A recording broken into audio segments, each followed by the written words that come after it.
Assalamu alaikum everyone, and welcome to the class of Comedy of Manners. I am Sumaya Abid, and in today's class we are going to talk about the second half of Act 3 of The Way of the World by William Congreve. In the previous lecture we stopped at scene 10 where Millamant and Mrs. Marwood were talking about Marable, and Mrs. Marwood was hinting at Millamant that the entire town is aware of the affair between Millamant and Marable. So then she asks, Millamant then asks Mincing to leave for an important work, and then she is left all alone on stage with Mrs. Marwood. And here we move to scene number 11. Mrs. Millamant and Mrs. Marwood are on stage. These two characters are on stage, and their conversation, as the previous scene shows, would be obviously Marable. So Millamant says, "The town has found it. What has it found? That Marable loves me is no more a secret than it is a secret that you discovered it to my aunt, or then the reason why you discovered it is a secret." So Millamant is accepting here that it is not a secret, and she is very clearly aware of the fact that Marable is in love with her, and at this point she also seems to enjoy that Marable is in love with her. Mrs. Marable then says, "You are nettled. You are nettled, you are annoyed, or you are being irritated." Millamant, "You are mistaken. Ridiculous." Mrs. Marwood, "Indeed, my dear, you will tear another fan if you don't mitigate those violent airs." Mitigate means to make something bad less severe or serious or painful. So Mrs. Marwood is here very clearly warning Millamant to not to be so saucy or to be so impolite, otherwise she'll have to face the music. Millamant says, "Oh, silly, silly." I could laugh immoderately. Poor Marable. His constancy to me has quite destroyed his complacence for all the world beside. Complacence is a word for complacency, being peaceful, being in calm mood. "I swear I never enjoined him to be so coy. If I had the vanity to think he would obey me, I would command him to show more gallantry." So she says that she is not the one who is making Marable to dance to her tunes, but she still is enjoying whatever she is doing to Marable.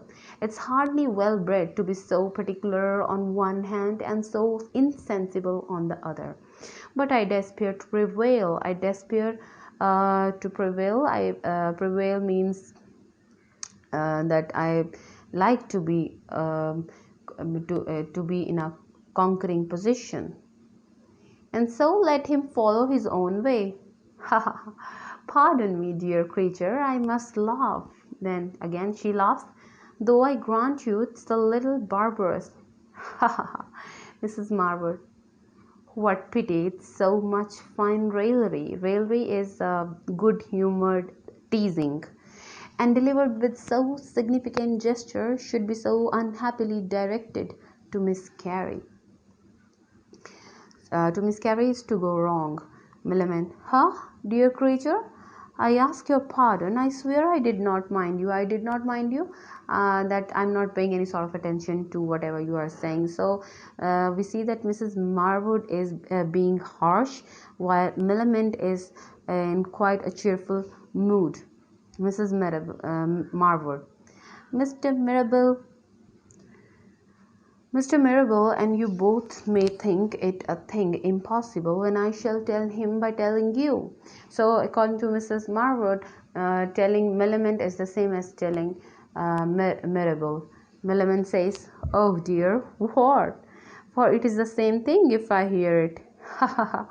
Mrs. Marwood, "That I detest him, hate him, madam." Millamant, "Oh, madam, Why, so do I, and yet the creature loves me. how one can, how can one forbear laughing to think of it? I am Sibyl. If I'm not amazed to think what he can see in me. Sibyl is a prophetess. I'll take my death. I think you are handsomer, and within a year or two as young. If you could but stay for me, I should overtake you, but that cannot be. Well, that thought makes me melancholic. Now I'll be sad. So she is being ironic as well, Millamant, and she is hinting actually at Marwood older age. She seems to be older than Millamant, because Millamant is quite a young girl, Mrs. Marwood. Your married note may be changed sooner than you think. So again, we see that there is sort of foreshadowing. There is some sort of something like warning in Mrs. Marwood's note. Millamant. Do you say so? Then I am resolved. I'll have a song to keep up my spirits. So the scene then moves towards the interlude in the play. And interlude is this important phase in the play where we have a sort of a break uh, uh, through dialogues, and the audience is being entertained with the song or the music. So now she's going to sing a song to them. Scene number 12, then we move to scene number 12, and we see that Millamant and Mrs. Marwood are on stage, and to them Mincing addresses. Mincing says, "The gentlemen stay but to comb, madam, and will wait on you." Comb is to comb their wigs, because it was fashionable at that time. So the men were wearing the wigs. And the Restoration period is also very interesting in the sense that it shows a very strange sort of fashion as far as men are concerned, and it is the only age in the history of English people where men were more inclined towards looking more like women than being men. So the fashion of men and women was almost the same. So men were wearing wigs. Millamant says, "Desire Mrs. that is in the next room to sing the song I would have learnt yesterday. You shall hear it, madam. Not that there is any great matter in it, but it's agreeable to my humor." So she is saying that there is not much content or matter or substance in my song, but it adds to my good humor. So here we have the song, and the song is in 3 stanzas. The very first stanza: "Love is but the frailty of the mind."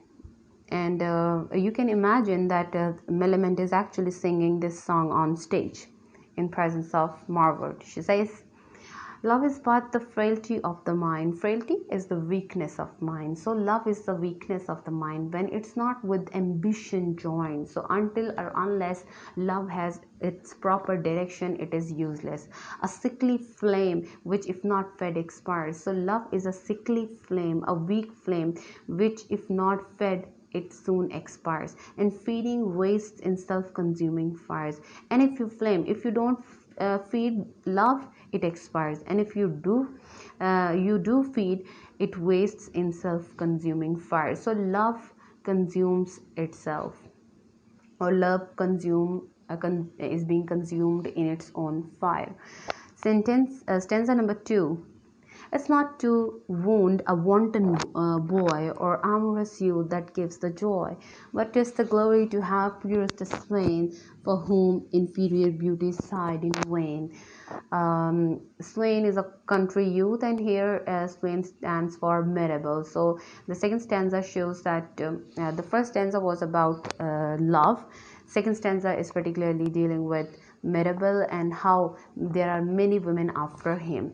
And then we move to stanza 3: "Then I alone the conquest prize, when I insult a rival's eyes." Rival's eye, all the rival women who are there for competing for Mirabel.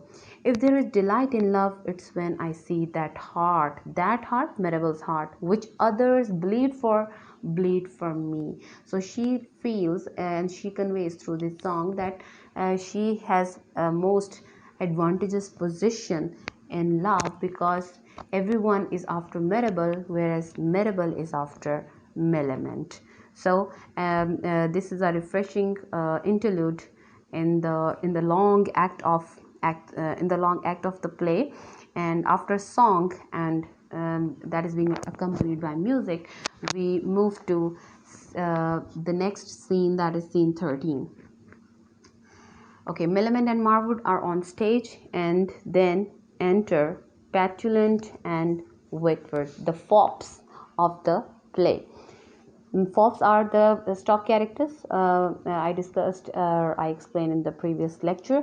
Millamant says, "Is your animosity composed, gentlemen?" Animosity is your anger, your enmity. And then to which Whitworth replies, Raillery, madam. We have no animosity. He says that we are not enemies, it's only raillery, and raillery is good humor, teasing. We hit off a little wit now and then, but no animosity. So again, wit and false wit being two important themes of comedy of manners or restoration comedy. The falling out of wit is like the falling out of lovers. We agree in the main, like treble and bass. Ha, petulant. Okay, so this image of treble and bass, this metaphor is important in the sense because both refers to the high and the low notes of the music. In general, bass is the low frequency sounds that make up music commonly used as rhythm, and treble are the high frequency sounds that make up the more dominant parts, but both are important in the composition of music. So they are actually showing that they are a happy pair of friends, and with their high and low frequency of their voices or wit, they are quite adjusted to each other. Petulant, I in the main, but when I have a humor to contradict, when I am in a mood to contradict, and this is the same humor we see in Ben Jonson's plays, and the same humor Geoffrey Chaucer talks about in Prologue to Canterbury Tales. Okay, Whitworth, I, when he has a humor to contradict, then I contradict too. So they are contradicting each other for the sake of contradicting. What I know might you, then we contradict one another, like two battledores. Battledores are two who play with small rackets as they strike a shuttlecock to and from each other. So it's again, one image was the two images that best describe Petulant and Woodward. One was treble and bass, and second one is battledores, that is shuttlecock and the small rackets.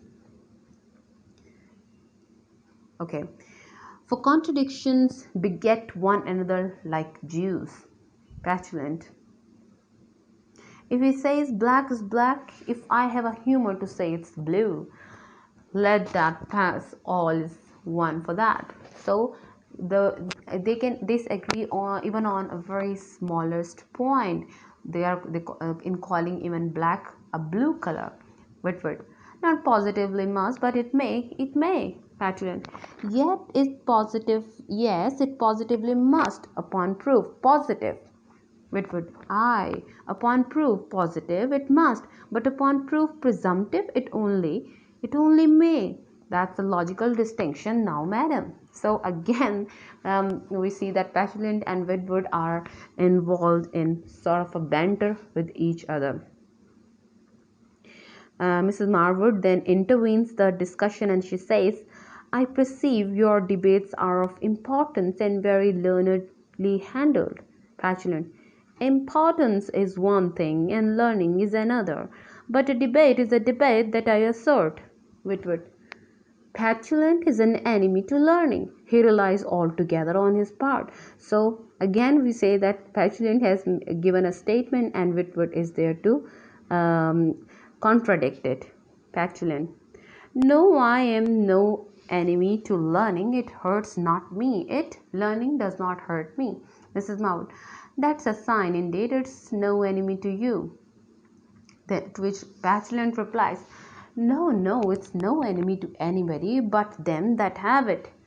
And then Millamant intervenes. She says, well, an illiterate man's my aversion to have strong dislike. I wonder at the impudence of any illiterate man to offer to make love. Okay, impudence is to show not showing due respect for another person, being impertinent.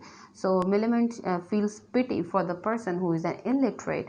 Then Whitworth says, that I confess I wonder at too. Petulant says, then he gives a very witty remark. Then he says, okay, why should a man be any further from being married? Though he can't read, then he is from being hanged. The ordinary is paid for setting the psalm, and the parish priest for reading the ceremony. And for the rest, which is to follow in both cases, a man may do it without book. So all is one for that. So Petulant again is giving arguments that education or literacy is not important for getting married, because everything of reading and writing is done by the clergy or the parish priest. So what is the use of reading and writing? To which Mrs. Millamant in despair replies, do you hear the creature? Lord, here is a company, I'll be gone. So she leaves the stage, and we have characters that are left on stage, and would be Whitworth and Petulant and Mrs. Marwood. And then we have Mrs. Millamant. She takes the exit from the stage, and we move to scene number 14. And the new characters who enter the stage are Sir Wilful, Whitworth, and in a riding dress, and Mrs. Marwood is already there. Petulant and Whitworth are already there, and then enters the footman. So Whitworth says, in the name of Bartholomew and his fair, what have we here? So interestingly, he does not say who is here. He says, what have we here, as if they have seen something as not someone. So Bartholomew, he swear by Bartholomew, who was one of the 12 apostles of Jesus according to the New Testament. So he is sort of swearing that who is there, what is there. To which Mrs. Marwood replies, it's your brother, I fancy. Don't you know him? Whitworth, not I. Yes, I think it is he. I have almost forgot him. It seems absurd that he does not recognize his brother. I have not seen him since the revolution. The revolution refers to, again, it's an illusion. It refers to the bloodless revolution of 1668, which brought William and Mary to the throne. Footman then says, sir, my lady is dressing. Here is company, if you please, to walk in the meantime. Sir Wilful, dressing? What? It's but morning here. I warrant with you in London we should count it towards afternoon in our parts down in Shropshire. Why, then belike my aunt han't dined yet? Ha, friend? Footman, your aunt, sir? Sir Wilful, okay. Sir Wilful's dialogue here is very important, and it's comic as well. He now is going to work on Footman's dialogue. That was your aunt, sir, and he's going to say, my aunt, sir. Yes, my aunt, sir. And your lady, sir. And your lady is my aunt, sir. Why? Where dost thou not know me, friend? Why, then send somebody hither that does.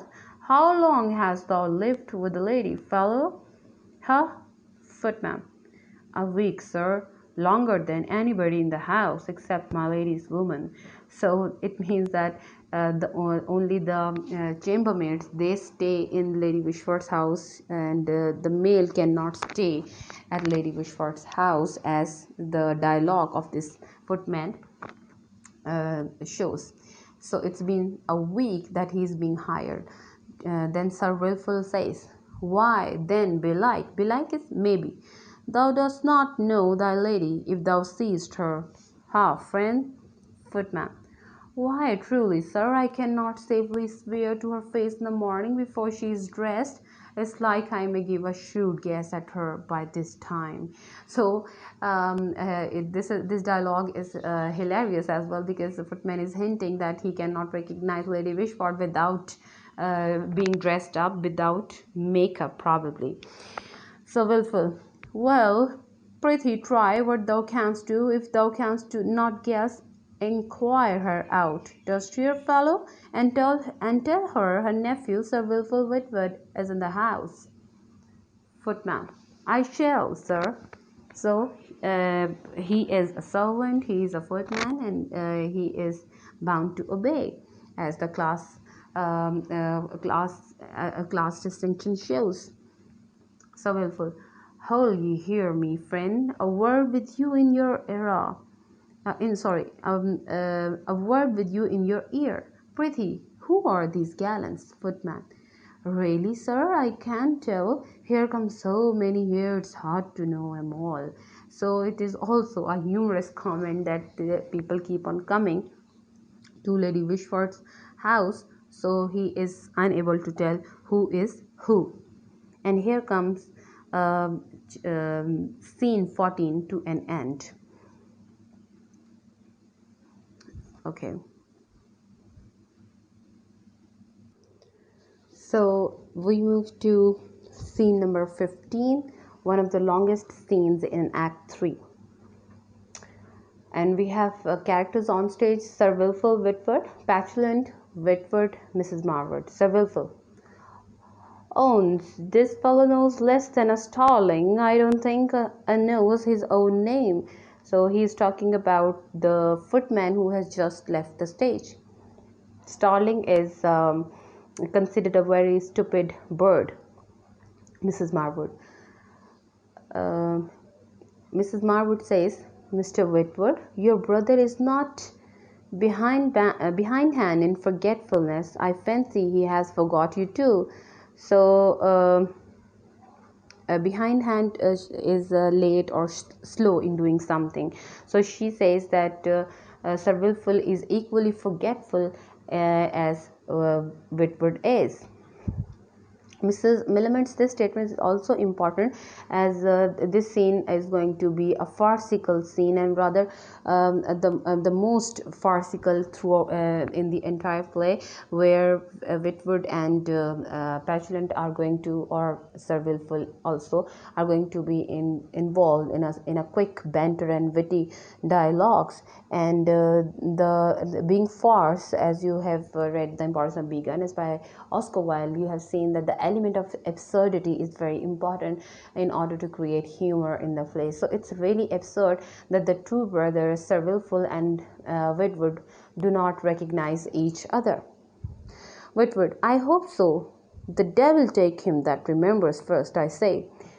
And Whitworth has no intention of recognizing even his brother. Sir Wilful: "Save you, gentleman and lady." Mrs. Marwood: "For shame, Mr. Whitworth. Why won't you speak to him? And you, sir?" Whitworth: "Petulant, speak." Petulant: "And you, sir?" Sir Wilful: "No offence, I hope." Salutes Marwood. Mrs. Marwood: "No, sure, sir." Whitworth: "This is a wild dog, I see that already." "No offence." "Ha ha ha. To him, Petulant. Smoke him, to make fun of him." So in the previous scenes, we have seen the image of the musical instruments that is being used for Petulant and Whitwood, it is actually going to be seen in this particular scene, that how close proximity Whitwood and Petulant have while discussing and describing a character. So both of them are going to make fun of Sir Wilful. Petulant says, "It seems as if you had come a journey, sir." Surveying him around. Sir Wilful, "Very likely, sir, that it may seem so." Petulant, "No offence, I hope, sir." Whitwood, "Smoke the boots. The boots, Petulant, the boots." Ha ha ha. Petulant smoke again. He's saying that Whitwood is saying that Whitwood is saying to Petulant that he should make fun of Sir Wilful's boots. Sir Wilful, "Maybe not, sir. Thereafter, as it's meant, sir." Petulant, "Sir, I presume upon the information of your boots." Sir Wilful, "Why, it is like you may, sir. If you are not satisfied with the information of my boots, sir, if you will step to the stable, you may inquire further of my horse, sir." So again, Sir Wilful's dialogues are very interesting and humorous, and he's saying that if my boots fail to provide you the necessary information, you can go and contact my horses in the stable. They can provide you the information in a more better way. Petulant then says, "Your horse, sir? Your horse is an ass, sir. Ass, a donkey." Sir Wilful, "Do you speak by way of offense, sir?" Mrs. Marwood then intervenes quickly, because their dialogues are going to be, or their conversation is going to take a very angry note, and then she feels like intervening. Sir Wilful then, Mrs. Marwood then says, "The gentleman's marry, that's all, sir. Life, we shall have a quarrel betwixt an horse and an ass before they find one another out. You must not take anything amiss from your friends, sir. You are among your friends here, though it may be you don't know it. If I am not mistaken, you are Sir Wilful Whitwood." Sir Wilful then replies to Mrs. Marwood. He says, "Right, lady, I am Sir Wilful Whitwood, so I write myself. No offense to anybody, I hope." And this is what he is directing towards Petulant and Whitwood. "And nephew to the Lady Wishford of this mansion." Mrs. Marwood, "Don't you know this gentleman, sir?" Sir Wilful, "What? Sure it's not you, by Our Lady, but it's so hard. I know not whether it's or not. It's a no. Yeah, but it's by the Wrecking." Wrecking is the high hill near the Shropshire, and all friends round the Wrecking is a famous Shropshire toast. "By the Wrecking, brother Anthony." "What? Tony, in faith, what? Dost thou not know me?" "By a lady, nor I thee. Thou art so becravated, and so beperivate." Becravated is being adorned with a neckcloth, and beperivate is a reference to wear wigs on one's head. "Why dost thou not speak? Art thou overjoyed?" Then Whitwood says, "Art so? Art so?" Art so is a variant of "God so," expressing surprise. "Brother, is it you? Your servant, brother." And then Sir Wilful ironically and satirically replies, "Your servant? Why, yours, sir, your servant again.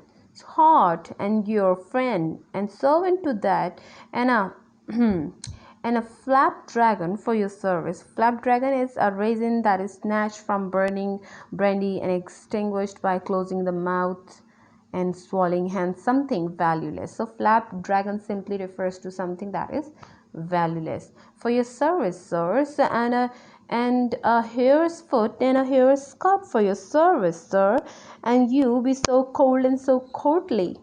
Hare's skirt is a term still in country use for a hare's tail. So he is being very humble here, and he is trying to show that he is nobody. Whitwood, no offense, I hope, brother.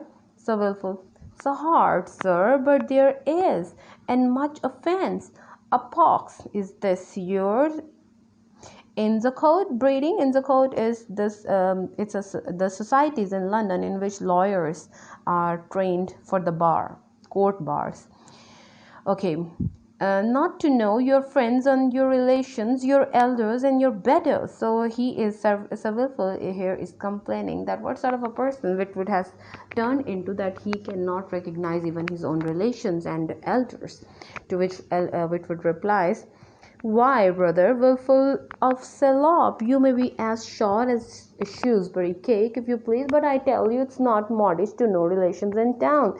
So here, though the dialogue is humorous, but at the same time it is a satire on the upper class society of London, who do not pay much worth to their relations, simply because it's not a fashion. You think you are in the country where great lovely brothers labor and kiss one another when they meet, like a call of a sergeant. Like a call of a sergeant, like it's not the countryside where one is obliged to meet each other, to meet one's brother and kiss one and each other simply because it's a custom there. It's not a custom here in city. This is what Whitwood is saying. It's not the fashion here. It's not indeed, dear brother.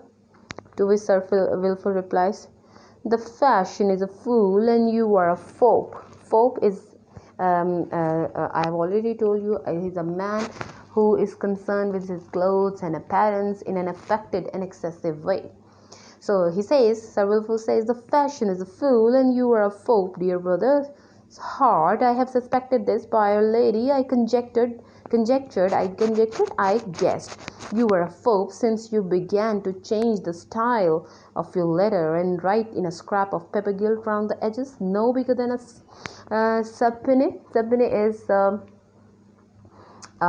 writ ordering a person to attend a court. So he says that you have changed. Sir Wilful is saying this to his brother, that Whitwood has changed the style of his writing. So he had already had an idea that his brother has got changed, and we see that Sir Wilful appears to be a country bumpkin. Country bumpkin are the simple people who belong to country and who, but they are the people with some values. And Sir Wilful is exactly the same stock character represented by William Congreve. So he says, I might expect this when you left off honored brother, and hoping you are in good health and so forth. To begin with, the write me, wrote me. It's an abbreviated form of may God wrought me. Night, I'm so sick of a last night's debauch. Debauch is moral corruption. Hearts, heart, and then tell a familiar tale of a cock and a bull and a whore and a bottle, and so conclude. You could write news before you were out of your time, when you lived with honest Pumple-Nose. Pumple-Nose is pimpled nose, the attorney of Furnival's Inn. Furnival's Inn, it's a subordinate inn of court attached to Lincoln's Inn. Okay, and he says you could entreat to be remembered then to your friends round the Wrekin. We could have gazettes then. Gazettes, news sheets, and Doc's letters. Doc's letters is a weekly newsletter, and weekly will till of late days. So here we get an idea that Whitwood has been an apprentice at bar, that is the court, and he has been studying law. And Sir Wilful is completely surprised by Whitwood's changed appearance and behavior. Petulant then says, Sly Whitwood, were you ever an attorney's clerk of the family of Furnivals? Whitwood, Aye, but that was but for a while. Not long, not long. Sure, I was not in my own power then, an orphan, and this fellow was my guardian. This fellow, Sir Wilful. I was glad to consent to that man to come to London. He had the disposal of me then, so disposal of me that he had the power then to make decisions about me. If I had not agreed to that, I might have been bound prentice to a felt maker in Shrewsbury. This fellow would have bound me to a maker of felts. Felts is mat that is together and make felt like it's a felt the wool mat which is made with felt. So we see that Whitworth is here explaining that if he was bound to follow Sir Wilful. Okay, then Sir Wilful says, so hard and better than to be bound to a maker of fops, when I suppose you have served your time and now you may set up for yourself. So Sir Wilful is angry that he has completely turned into a fop. Mrs. Marwood, you intend to travel, sir, as I am informed. So Mrs. Marwood, we see that she tries to divert the attention of the character somewhere else, and she wants to change the topic. So Wilful, belike I may, madam, I may chance to sail upon the salt seas if my mind holds. Petulant then interferes and says, and the wind serve. So Wilful, serve or not serve, I shan't ask license of you, sir, nor the weathercock your companion. Weathercock again is a humorous metaphor comparison he uses for Whitworth. I direct my discourse to the lady, sir. So he very clearly says that he's addressing Mrs. Marwood, not him. It's like my aunt. My aunt may have told you, madam. Yes, I have settled my concerns. I may say no now when I'm minded to see foreign parts. If and how that the peace holds, whether that is taxes abate. Mrs. Marwood, I thought you had designed for France at all adventures. So Wilful, I can't tell that. It's like I may, and it's like I may not. I'm somewhat dainty. Dainty is delicately smaller, pretty, or fastidious in choosing something, in making resolution, because when I make it, I keep it. I don't stand. Shall I is a word that is shilly-shally. So it reminds me of Lady Bracknell's dialogue in The Importance of Being Earnest, Act 1, where she talks about Banburying, saying that this shilly-shallying of the idea is absurd. Shilly-shallying of Banbury's idea of whether to die or not to die. So shall I refers to maybe or may not. Then if I say I'll do it, but I have thoughts to tarry a small matter in town to learn somewhat of your lingo first. Lingo, so language that he wants to learn first in order to move for the travel abroad. First, before I cross the seas, I'd gladly have a spice of your French, as they say, whether to hold discourse in foreign countries. Mrs. Marwood then says, here is an academy in town for that use. Sir Wilful says, there is? It's likely there may. Mrs. Marwood, no doubt you will return very much improved.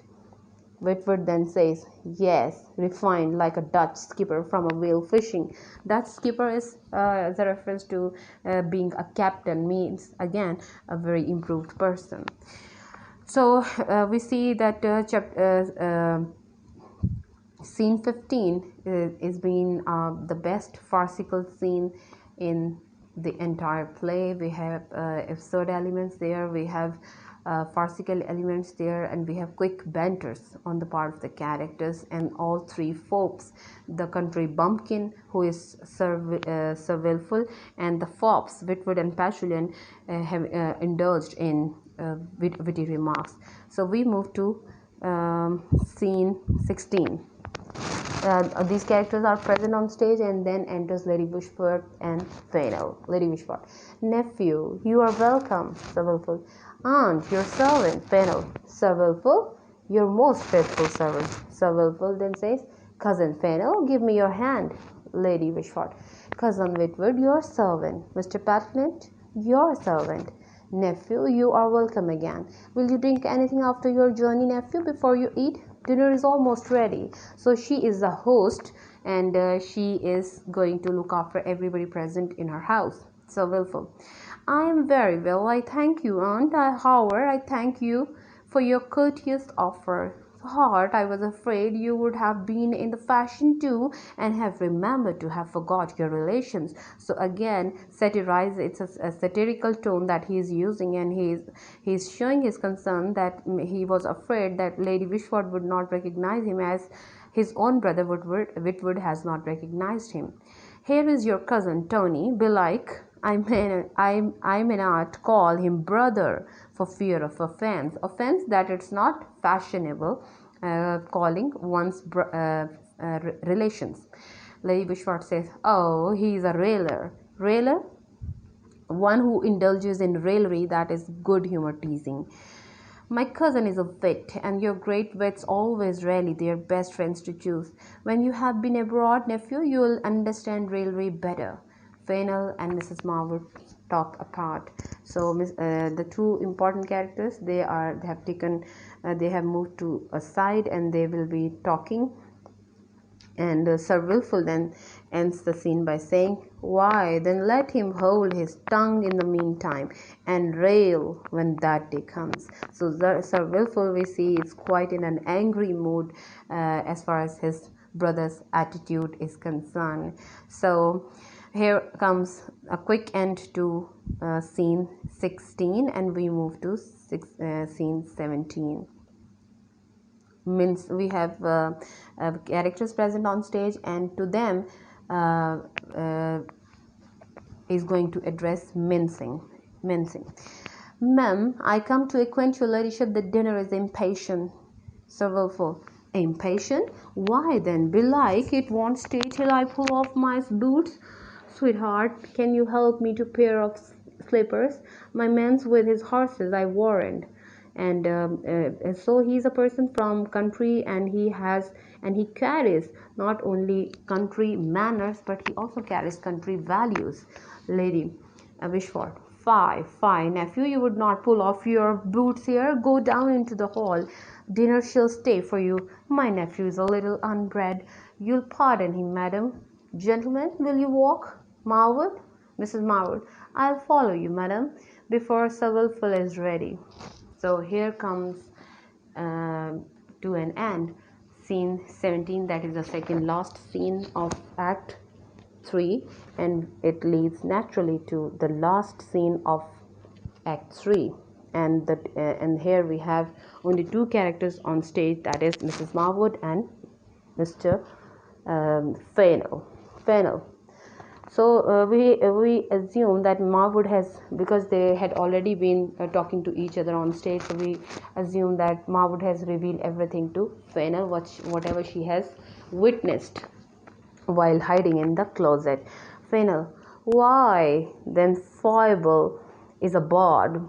A bawd is a woman who is in charge of a brothel. So he is calling foible a prostitute. And errant is erring or straying from the accepted course of standard. Rank match-making bawd. And I, it seems, am a husband, and a rank husband, and my wife a very errant rank wife, all in the way of the world. And here comes the title of the play, The Way of the World. It is the last scene of Act 3, in which the title of the play comes, that is The Way of the World. So he says, Fennel sees the world as the treacherous place where the only people that get ahead are those that are the best at scheming and cheating. Or of course, part of why he sees the world as being this way is that he is this way. The characters in the play who are least kind and open also have the darkest outlook on the world. So he is using abusive words of foible. He is calling himself a rank husband, his wife a rank wife. So in a way is identifying the world in this way. So the world is full of cheaters, he being one of them. So hard to be cuckolded by anticipation. Cuckold, a man whose wife is sexually unfaithful, often regarded as an object of derision. So by anticipation, A cockle in embryo. Sure, I was born with budding antlers like a young satyr. Satyr is a woodland creature depicted as having the pointed ears, legs, and short horns. So he says in this dialogue that he is becoming gradually a cuckold. A cuckold, the one whose wife cheats him. Okay, like young satyr or citizen's child, to be outwitted, to be out-jilted, out-matrimonied. If I had kept my speed like a stag, it were somewhat, but to crawl after with my horns like a snail and be outstripped by my wife. It's scurvy wedlock. Scurvy wedlock, it's hateful wedlock. So we see very clearly that Fainal is here lamenting the kind of relationship he is having with his wife. He is calling his wife Faith, a woman who cannot be trusted, a woman who has betrayed him, but at the same time he is unable to see his own betrayal, the way he has betrayed his own wife by having an affair with Mrs. Marwood. Mrs. Marwood then says, then shake it off, the wedlock between him and Mrs. Fennel. You have often wished for an opportunity to part, and now you have it. But first prevent their plot. The half of Milliman's fortune is too considerable to be parted with to a foe, to Mirabel. So we see that the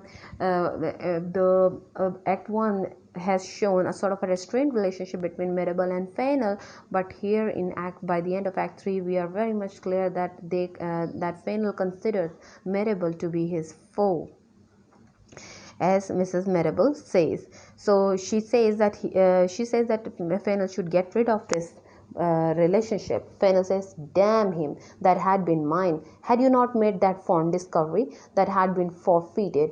Had they been married, my wife had added luster to my horns by that increase of fortune. I could have worn them tipped with gold, though my forehead had been furnished like a deputy lieutenant's hall. So he is saying, he's condemning Mrs. Marwood for disclosing that the truth, and he says that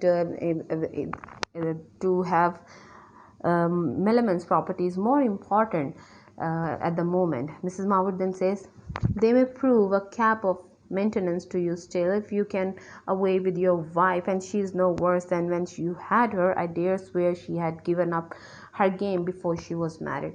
So here Mrs. Marwood is hinting that Mrs. Fennel is no better than when she has married Fennel, because she is still in love with Mirabel. Fennel. That may be, Mrs. Marwood. You married her to keep you, and if you can contrive to have her keep you better than you expected, why should you not keep her longer than you intended? So again, the discussion remains focused on the divorce or getting rid of Mrs. Fennel. The means, Mrs. Marwood. Discover to my lady your wife's conduct. Threaten to part with her. My lady loves her because Mrs. Fennel is Wishport's daughter, and will come to any composition to save her reputation. So saving a reputation is a very big concern in this society, where reputation is always important. We have seen that in the beginning of Act 3, Lady Wishport was afraid of losing reputation. Now it is Mrs. Mirabel hinting that she will be afraid of losing her daughter's reputation. Take the opportunity of breaking it just upon the discovery of this imposture, pretender. My lady will be enraged beyond bounds and sacrifice niece, Millamant, and fortune, and all that conjecture. And let me alone to keep her warm. If she should flag in her part, I will not fail to prompt her. Fennel. Faith, this is an apparent. This is appealing plan. Mrs. Marwood. I am sorry. I hinted to my lady to endeavour a match between Millamant and Sir Wilful. That may be an obstacle. So here Mrs. Marwood is accepting that she has done it. in a wrong manner, because if there is a match between Millamant and Mirabel against Lady Wishwart's will, she will definitely disinherit Millamant, and the entire money will then be moved towards Lady Wishford, who will later on be threatened by Fennel in the form of Mrs. Fennel being uh, uh, being threatened to be divorced. Fennel, oh, for that matter, leave me to manage him. I'll disable him for that. He'll drink like a Dane. After dinner, I'll set his hand in. So this is already planned by Fennel, and this will actually happen in the succeeding acts. Mrs. Marwood, well, how do you stand affected towards your lady? Fennel, why, Faith, I'm thinking of it. Let me see. I am married already, so that's over. My wife has played the jade with me. Jade with me, acted the part of a hussy, that is, an impudent or immoral girl or a woman. Well, that's over too. My wife has played the jade with me. Well, that's over too. I never loved her, or if I had, why, that would have over would have been over too by this time. Jealous of her, I cannot be. And again, jealous of her is a theme of a jealous husband that we saw in the beginning of the first lecture, in which we read the definition of restoration comedy. I cannot be, for I am certain, so there is an end of jealousy. Weary of her I am and shall be. No, there is no end of that. No, no, that were too much to hope. Thus far concerning my repose. Now for my reputation, as to my own, I married not for it, so that's out of question. And as to my part in my wife's, why, she had parted with hers before, so bringing none to me, she can take none from me. It's against all rules of play that I should lose to one who has not wherewithal to stake. So here we come to an important point regarding women's security in a society where women are vulnerable. Mrs. Marwood, besides, you forget marriage is honorable. Fennel, huh. Faith, and that's well thought on. Marriage is honorable, as you say, and if so, wherefore should cuckoldom as a discredit? Cuckoldom is a man, again, whose wife is sexually unfaithful, often regarded as an object of derision. So he says that if marriage is honorable, so everything associated with marriage, it should be honorable, even betrayal or cheating. So in one way, he is discrediting his wife's affair, but at the same time justifying and calling his own affair the right one, being derived from so honorable a root. Mrs. Marwood, nay, I know not. If the root be honorable, why not the branches? Fennel, so why this point is clear. Well, how do we proceed? Mrs. Marwood, now she is going to propose the plan. I will contrive a letter which shall be delivered to my lady at the time when the rascal who is to act Sir Roland is with her. So this is what we call the dramatic device, intrigue, that this is how they are planning. It shall come as from an unknown hand, for the less I appear to know of the truth, the better I can play the incendiary. Incendiary is a person who starts the fire, so she is the one who wants to play the game, and but at the same time she wants to hide her reality.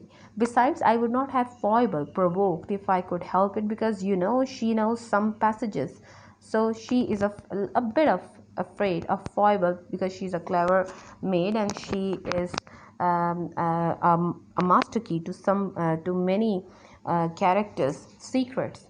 Nay, I expect all will come out, but let the mine be sprung first, and then I care not if I am discovered. And then Fennel says, if the worst come to the worst, I'll turn my wife to grass. I have already a deed of settlement of the best part of her estate, which I wielded out of her, and that you shall partake at least. So here we see a parallel between two plans. One is the one laid by Mirabell, and the other one that is led by Fennel. We see that Fennel serves as a foil to Mirabell, though Mirabell plans and he involves so many characters to his objective, to his desires, to his plan, but he is the one who is not going to harm anyone, unlike Fennel. But Fennel is the one who can go to any extent. So in that manner, Fennel loses some of readers' sympathies. I have already have a deed of settlement of the best part of her estate, which I wielded out of her, and that you shall partake at least. So he has already taken some money, the money of Mrs. Fennel. Mrs. Marwood then says, I hope you are convinced that I hate Maribel now. You will be no more jealous. Fennel, jealous? No, by this kiss. Let husbands be jealous, but let the lovers still believe. Or if he doubt, let it be only to endure his pleasure and prepare the joy that follows when he proves his mistress true. But let husbands' doubts convert to endless jealousy, or if they have belief, let it corrupt to superstition and blind credulity. I am single and will herd no more with them. True, I wear the badge, but I'll disown the order. And since I take my leave of them, I care not if I leave them common motto to their common crest. And this is that brings an end to the Act 3, Scene 18, on this couplet that Fennel delivers. He says, all husbands must or pain or shame endure. The wise too jealous are, fools too secure.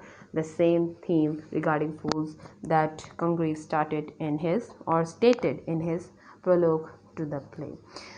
So here we come to the end of Act 3 of The Way of the World, and very quickly we sum up the discussion.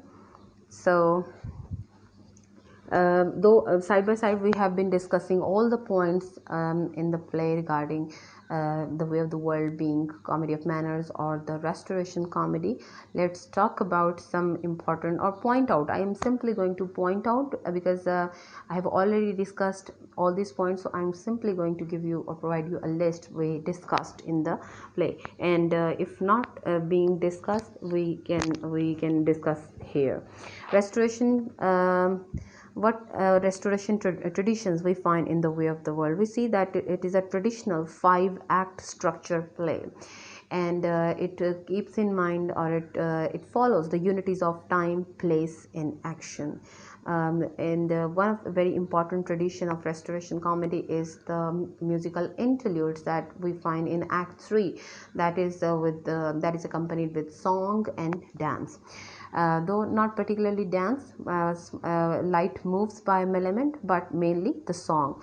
We have seen that the lyrics reinforce the action of the play. They comment on the action of the play, and we have also seen, and it is true to the entire play, not simply to Act 3, that characters are named after their own personalities and they are true to their names, and there is the use of satire and abundant use of irony. As far as the art of characterization is concerned, I would quote here Jane Moore. She says, the Way of the World is crammed with huge, sparkling, exuberant, and witty characters. They are Restoration stock characters, but some have an unusual depth. So, mainly, The Way of the World represents the stock characters. Okay, the stock characters include rakes, who are Maribel and Fennel. We have fops, the fools, who are represented by Whitwood and Petulant.